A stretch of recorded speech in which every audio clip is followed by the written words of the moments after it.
नमस्कार, जय हिंद दोस्तों। हम धीरज सर फिर से आज आपको ज्ञान संगम चैनल में स्वागत करते हैं।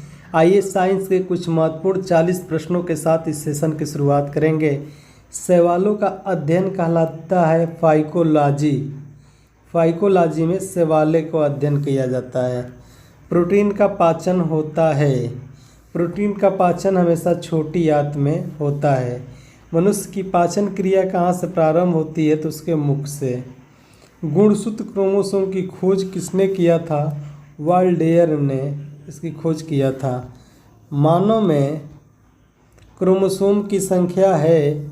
मानव में क्रोमोसोमों की संख्या 23 जोड़ी यानी 26 पीस है, जिसमें 22 एक समान होता है।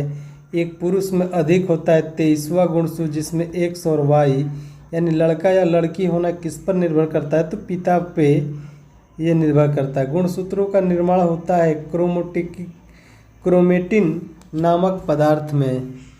टमाटर में लाल रंग कारण है, किसका कारण है? टमाटर में लाल रंग लाइकोपीन के कारण होता है। हल्दी का पीला रंग किसके कारण? करक्यूमिन के कारण हल्दी का पीला रंग एकदम स्टार करके इस प्रश्न को लिख लीजिएगा। हल्दी का पीला रंग करक्यूमिन के कारण और टमाटर में लाल रंग लाइकोपीन के कारण। यूरिया अधिकतम मात्रा में पाया जाता है मूत्र में। हमारे मूत्र मनुष्य एक दिन में 1.5 लीटर मूत्र का उत्सर्जन करता है। हमें स्वस्थ शरीर के लिए प्रतिदिन कितना पानी पीना चाहिए? 5 से 6 लीटर हमें शुद्ध जल लेना चाहिए। श्वसन क्रिया में निर्माण होता है किसका? श्वसन क्रिया में ऊर्जा का निर्माण होता है। श्वसन में शर्करा का होता है क्या? ऑक्सीकरण होता है। जो शर्करा होती है उसका ऑक्सीकरण। रक्त दाब का नियंत्रण कौन करता है? अधिवृक्क या एड्रिनल ग्रंथि जो होती है वही हमारे रक्त दाब को, ब्लड प्रेशर को नियंत्रित करते रहता है। जो रक्त दाब का माप हमारे कितना होना चाहिए? 120/80 यानी उच्च कितना होना चाहिए? 120 और निम्न कितना होना चाहिए? 80। रक्त के थक्के जमने का कारण कौन सा है? प्रोथ्राम्बिन अम्ल। रक्त के प्रोथ्राम्बिन जो अम्ल होता है उसी के कारण रक्त का क्या जमता है? थक्का। हीमोग्लोबिन का कार्य क्या है? ऑक्सीजन ले जाना हीमोग्लोबिन का कार्य है। डीएनए के क्रियात्मक खंड को क्या कहते हैं? जीन कहते हैं। अगला प्रश्न है, डीएनए का डबल हेलिक्स मॉडल को किसने बनाया था? तो वाटसन एवं क्रिक ने डीएनए के डबल हेलिक्स मॉडल को इस प्रकार बनाया था। ठीक। अगला है, सर्वप्रथम प्रयोगशाला में जीन का संश्लेषण किया था किसने? हरगोविंद खुराना ने सबसे पहले प्रयोगशाला में जीन का संश्लेषण किया था। पैतृक सिद्ध करने में सहायक होता है, यानी पिता के पहचान करने में क्या सबसे ज़्यादा सहायक होता है? डीएनए और फिंगर प्रिंटिंग टेस्ट जो होता है वह पिता के पहचान करने में सहायक होता है। पुरुष व स्त्री जीन संघटक। पुरुष में क्या होता है? XY होता है और स्त्री में क्या होता है? XX गुणसूत्र होता है। यानी दोनों में गुणसूत्र पूछे, मनुष्य में कितनी जोड़ी गुणसूत्र पाई जाती है? 23 जोड़ी, अर्थात इसी को 46 पीस भी बोला जा सकता है। अगला हम देखें, रक्त दाब मापने के लिए प्रयुक्त उपकरण का क्या नाम है? सिर्फ गनोमैनोमीटर, जिससे रक्त का दाब मापा जाता है। जब रक्त में नाइट्रोजन अपशिष्ट जमा होता है तब कौन सा अंग काम नहीं कर रहा होता? हमारा जो वृक्क है। रक्त में नाइट्रोजन अपशिष्ट जब जमा हो जाता है वह ठीक ढंग से कार्य को नहीं करेगा। आमाशय में भोजन का पाचन किस माध्यम? अगला प्रश्न है, आमाशय में भोजन का पाचन किस माध्यम से होता है? तो अम्लीय माध्यम से। अंडाणु का निषेचन होता है फिलोपियन ट्यूब में। आहार नाल में स्टार्च के पाचन में अंतिम उत्पादक क्या है? माल्टोस। मानव शरीर की सबसे बड़ी ग्रंथि क्या है? यकृत, जिसको बोलते हैं इंग्लिश में हम क्या? लीवर। ये मानव शरीर की सबसे बड़ी ग्रंथि है। सबसे मजबूत ग्रंथि क्या होती है? हमारी जबड़े की जो हड्डी होती है ये सबसे मजबूत हड्डी होती है। ठीक। और सबसे कठोर पदार्थ क्या होता है? तो जो दांत का इनेमल है वह सबसे कठोर पदार्थ है मानव शरीर में। मानव शरीर का वह अंग जिसमें हड्डियों की संख्या सर्वाधिक होती है। सबसे ज़्यादा हमारे उंगलियों में हड्डियों की संख्या होती है। भोजन पचाने में सहायक क्या होते हैं? जितने भी हमारे लार में एंजाइम ग्रंथियाँ पाई जाती है, ये सभी हमारे भोजन को पचाने में सहायक करती हैं। जो हम लोग का टंग है, जीभ, ठीक, जीभ में मध्य में कोई स्वाद कणिकाएँ नहीं होती हैं। अग्रभाग में हमें क्या लगता है? खट्टा या मीठा। ठीक, पश्चिम में क्या लगेगा? पार्श्व किनारे में लगेगा। ठीक, आगे हम देखें, सबसे बड़ा एक कोश की जीव क्या है? एक कोश की जीव क्या है? अमीबा है। हरित ब्लॉकों का संबंध किससे है? जैव ईंट से है। निम्नलिखित में रासायनिक यौगिक कौन सा है? तो अमोनिया क्या है? एक रासायनिक यौगिक है। अमोनिया का सूत्र क्या होता है? NH3 होता है। सबसे पहले इलेक्ट्रॉन के आवेश का सफलतापूर्वक निर्धारण किसने किया? तो मिलिकन ने सबसे पहले इलेक्ट्रॉन के आवेश का सफलतापूर्वक क्या किया था? निर्धारण किया था। किस न्यूक्लियर कण में कोई द्रव्यमान और कोई आवेश नहीं होता किंतु प्रचक्रण होता है? न्यूट्रिनो में। विटामिन ई का रासायनिक नाम क्या है? टोकोफेरॉल विटामिन ई का रासायनिक नाम है। मानव शरीर में रक्त का थक्का किस विटामिन के से बनता है? तो विटामिन के की कमी से रक्त का थक्का जल्दी नहीं बन पाता है।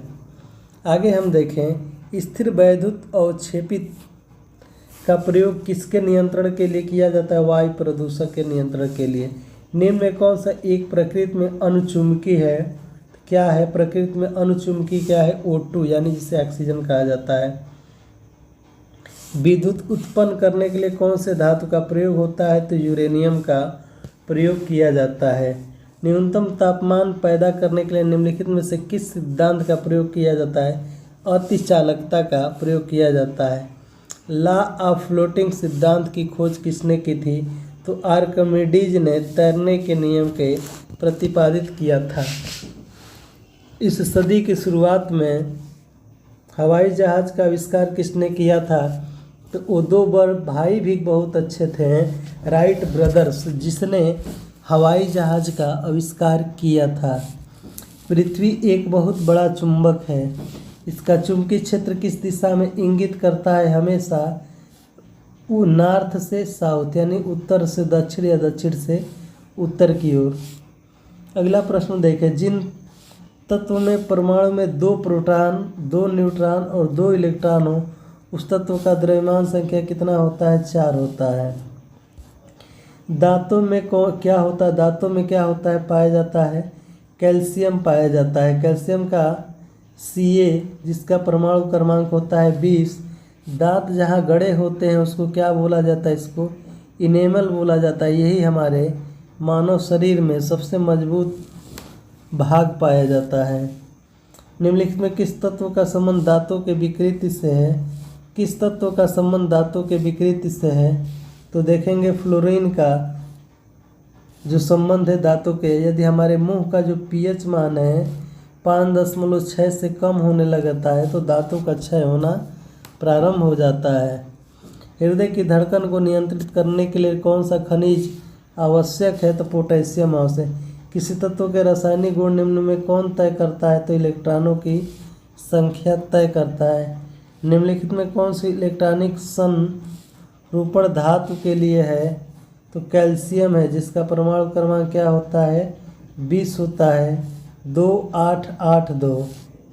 ठीक, आगे हम निकालें, निम्नलिखित में से कौन सा एक परमाणु का भाग नहीं है? इलेक्ट्रॉन, प्रोटॉन, न्यूट्रॉन और एक फोटॉन। तो फोटॉन परमाणु का भाग नहीं है। पैरामीशियम के उत्सर्जन द्वार को किस नाम से जाना जाता है? तो साइटोप्लाज्म के नाम से जाना जाता है। अगला है, बार्ब पिंड किसमें पाया जाता है? तो मादा कायिक कोशिका में बार्ब पिंड पाया जाता है। ग्लूकोज किसका एक प्रकार है? तो ग्लूकोज एक हेक्सोस शर्करा का एक प्रकार है। एंजाइम की रचना होती है किससे? अमीनो अम्ल से रचना होती है। मानव शरीर की सबसे बड़ी ग्रंथि, अभी ये सवाल आया था पीछे भी, क्या? लीवर, यानी यकृत सबसे बड़ी क्या होती है? ग्रंथि होती है। जे मेंडल किसका जनक माना जाता है? तो आनुवांशिकी का जनक कौन है? जे मेंडल।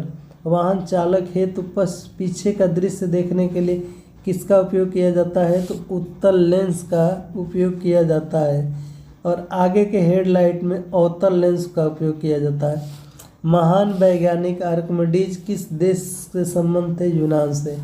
पानी के गिलास में एक बर्फ का टुकड़ा तैरा। जब बर्फ पिघल जाती है तो पानी के स्तर पर क्या प्रभाव पड़ेगा? कोई प्रभाव नहीं पड़ेगा, क्योंकि जो ही हम बर्फ इसमें डालते हैं तो बर्फ का जो टुकड़ा है अपने द्रव्यमान के बराबर क्षेत्रफल क्या कर लेगा? कवर कर लेता है। गुरुत्वाकर्षण के सार्वभौमिक नियम का प्रतिपादन किसने किया था?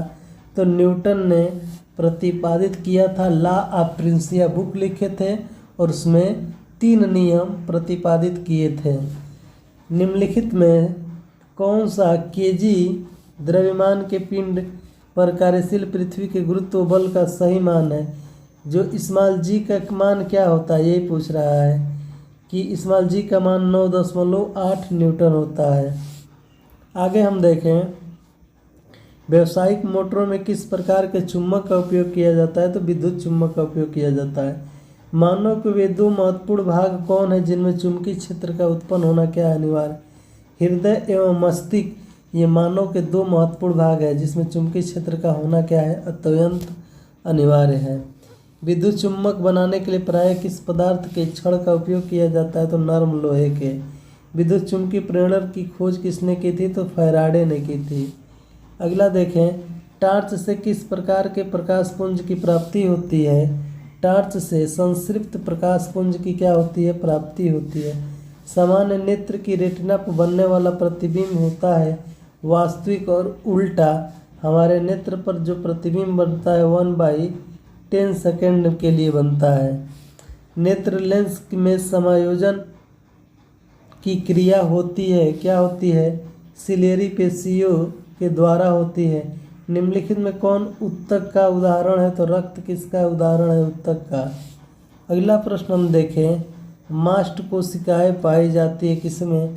संयोजी उत्तक में। वायु एवं जल की क्रिया द्वारा भूमि का हटाव कहलाता है क्या? अपरदन। वायु एवं जल की क्रिया द्वारा भूमि का हटाव क्या कहलाएगा? अपरदन। अगला हम देखें, किसी नेत्र का निकटतम बिंदु क्या है? किसी नेत्र का निकटतम बिंदु क्या है? 25 सेमी। पर्वत पर आच्छादित हिम सूर्य की गर्मी द्वारा एक साथ न पिघलने का कारण क्या है? यह सूर्य से प्राप्त अधिकांश ऊष्मा को यह क्या कर देता है? परावर्तित। जैसे आता है वैसे ही क्या कर देता है? परावर्तित कर देता है। आगे हम देखें, तरल पदार्थ का घनत्व गर्म करने से क्या हो जाता है? कम हो जाता है। प्रकाश वोल्टी सेल के प्रयोग में से सौर ऊर्जा का रूपांतरण निम्नलिखित में से किसका उत्पादन होता है? तो विद्युत ऊर्जा का। अगला प्रश्न है, आँख की पुतली किस प्रकार कार्य करती है? तो परिवर्ती द्वारक की भांति यह क्या करती है? कार्य करती है। विस्थापन की परिवर्तन की दर को किस नाम से जानते हैं? तो वेग। वेग परिवर्तन की दर को क्या कहते हैं? विस्थापन। आगे हम लिखें, अगला सवाल है, निम्नलिखित में से किसका सामान्य नाम चिली साल्टपीटर है? तो सोडियम नाइट्रेट का जो वैज्ञानिक नाम है चिली साल्टपीटर है। 1 हार्स पावर में 746 वाट होता है। अगला हम देखें, निम्नलिखित में से सन्यासियों ने पूर्व में बताया था कि सभी वस्तुएं पृथ्वी की ओर गुरुत्वाकर्षित होती है। किसने बताया था? ब्रह्मगुप्त ने सबसे पहले यह बताया था कि सभी वस्तुएं पृथ्वी की ओर आकर्षित होती है। अगला हम देखें प्रश्न, निम्नलिखित में कौन क्षमता कार्य की इकाई है? अरे क्षमता की इकाई क्या है? जूल। फिर हम मिलेंगे अगले नेक्स्ट वीडियो में। तब तक के लिए जय हिंद साथियों।